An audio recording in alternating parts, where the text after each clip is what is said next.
গমের শীতল। গম থেকে তৈরি একটি প্রচলিত সুস্বাদু মিষ্টি। বাড়িতে সহজে বানিয়ে বেশ কিছুদিন সাধারণভাবে রেখে খাওয়া যায়।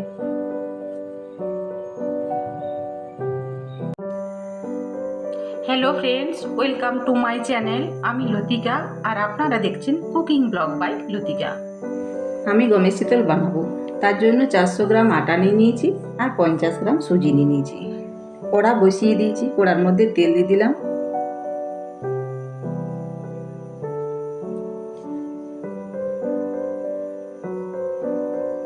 তেল গরম হয়ে এসছে, এবার সুজিটা দিয়ে দেবো। খুব ভালোভাবে নেড়ে চেড়ে নেব।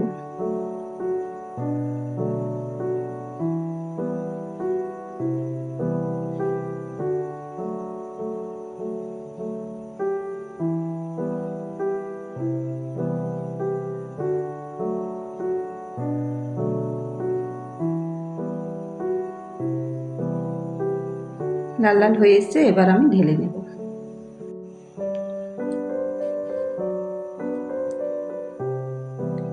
একইভাবে আবার সাদা তেল দিয়ে দিলাম।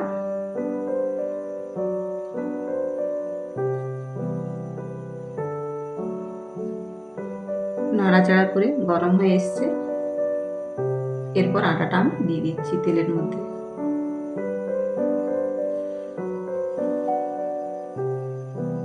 খুব ভালোভাবে নেড়ে চেড়ে নেব।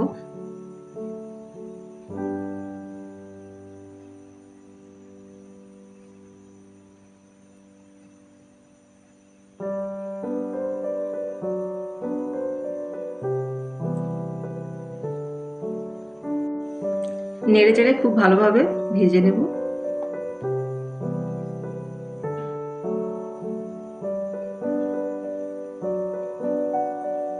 আটাটা লাল হয়ে এসছে, এর থেকে সুগন্ধ একটা গন্ধ বার হচ্ছে। এরপর আমি ঢেলে নিচ্ছি।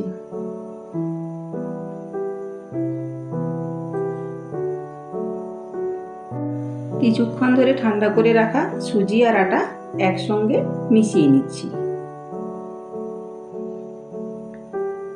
খুব ভালোভাবে মেখে নিচ্ছি।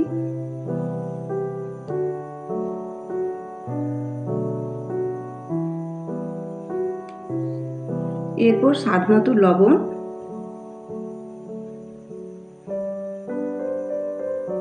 আর চিনি আমি দিয়ে ভালোভাবে মেখে নেব।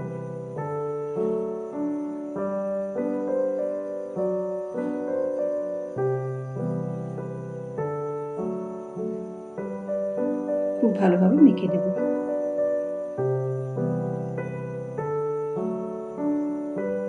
মাখা হয়ে এসছে, এরপর কম কম জল দিয়ে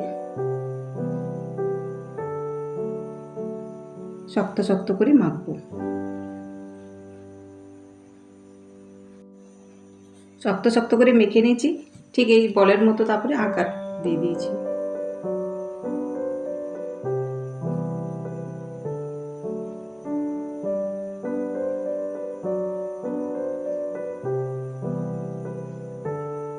এরপর আমি চাকি বেলনার সাহায্যে রুটির মতো করে বেলে নেব।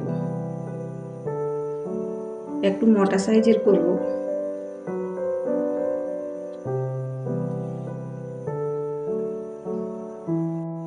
একটা ছুরি নিয়ে আমি পিস পিস করে কেটে নিচ্ছি।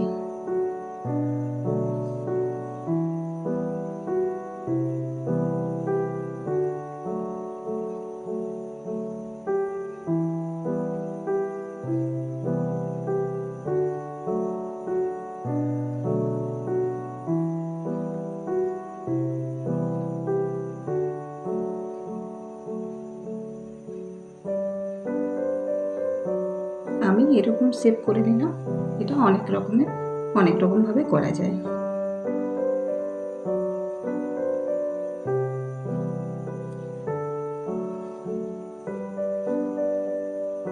আমি দু ধরনের শেপ দিয়েছি, একটা চৌকো আর একটা বরফির মতো। কড়াইয়ে তেল দিয়ে দিলাম। এরপর একটা একটা করে তেলের মধ্যে ছেড়ে দিচ্ছি।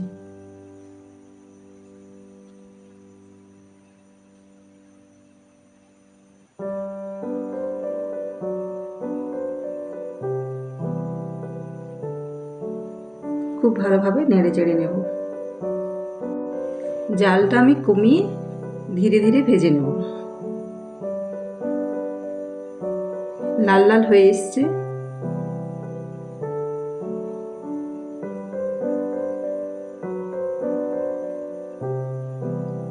এরপর আমি তুলে নেব।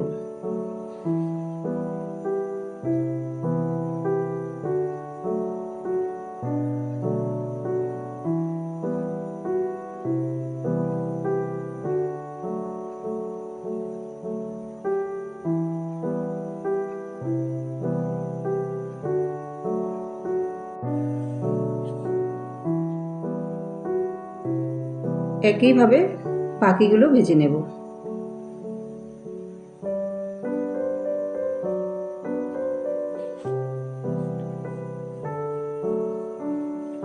সবকটা আমার ভাজা হয়ে গেছে। এরপর আমি একটা শিরা বানাবো, তার জন্য কড়াইতে জল দিয়ে দিলাম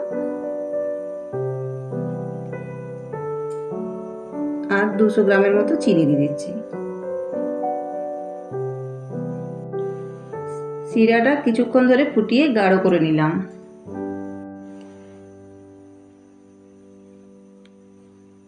ভেজে রাখা গমের শীতলগুলো শিরার মধ্যে দিয়ে দিলাম।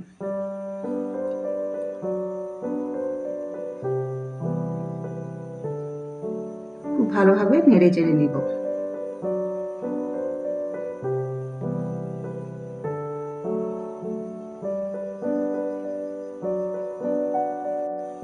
শিরাটা শুকনো হওয়া পর্যন্ত খুব ভালোভাবে নেড়ে চেড়ে নেব।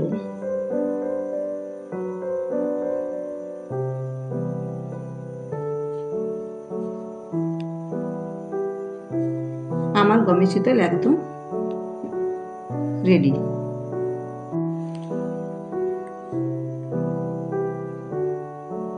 এটা খেতেও সুস্বাদু আর 15 থেকে 20 দিন স্টোর করে রেখেও খাওয়া যায়।